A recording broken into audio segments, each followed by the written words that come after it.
Seorang milenial perlu nabung apa aja sih? Banyak sekali yang harus dipersiapkan dan ditabung sebenarnya. Kenapa?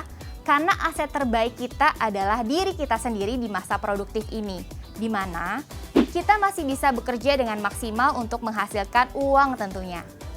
Tapi perlu diingat, masa produktif seseorang tentunya akan berkurang seiring dengan perkembangan usia, season hidup mereka, dan faktor tidak terduga. Oleh karena itu, baiknya kita milenial sadar bahwa masa emas kita ini harus dipergunakan sebaik-baiknya untuk persiapan masa depan. Persiapan ini pun tentunya akan berbeda setiap orang.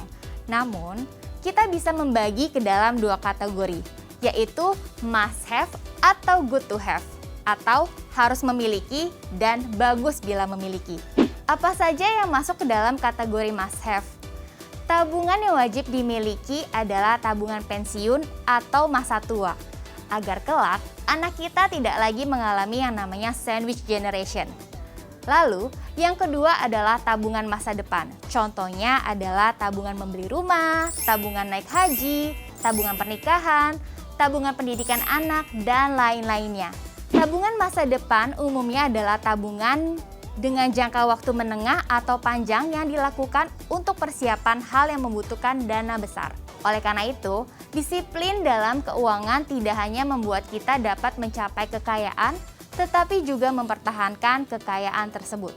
Jadi, sudah tahu dong jawabannya, apa yang harus kamu lakukan jika ada kenaikan gaji? Yang pastinya penyesuaian budget menabung juga harus meningkat. Apakah mencicil sesuatu bisa juga dibilang sebagai menabung?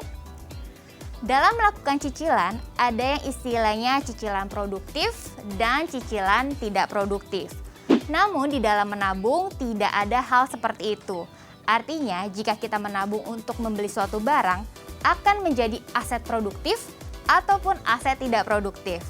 Jadi agak kurang tepat bila seseorang membeli sebuah mobil dengan cara dikredit, lalu berkata bahwa ini adalah salah satu tabungan dia, tabungan untuk memiliki kendaraan. Yang pertama, kendaraan sudah pasti akan mengalami yang namanya depresiasi. Artinya ada penurunan harga dari waktu ke waktu. Oleh karena itu, pembelian mobil dengan cara dicicil akan masuk ke dalam kategori cicilan non-produktif. Kembali ke pertanyaan, apakah cicilan dapat disamakan dengan menabung? Tentu saja tidak. Cicilan umumnya sudah tetap angkanya, sedangkan tabungan tidak tetap angkanya. Memiliki tabungan adalah wajib hukumnya, namun memiliki cicilan tidak wajib. Jadi, yuk sebagai milenial jangan terpaku dengan kamu sudah memiliki cicilan mobil atau rumah lalu berhenti menabung.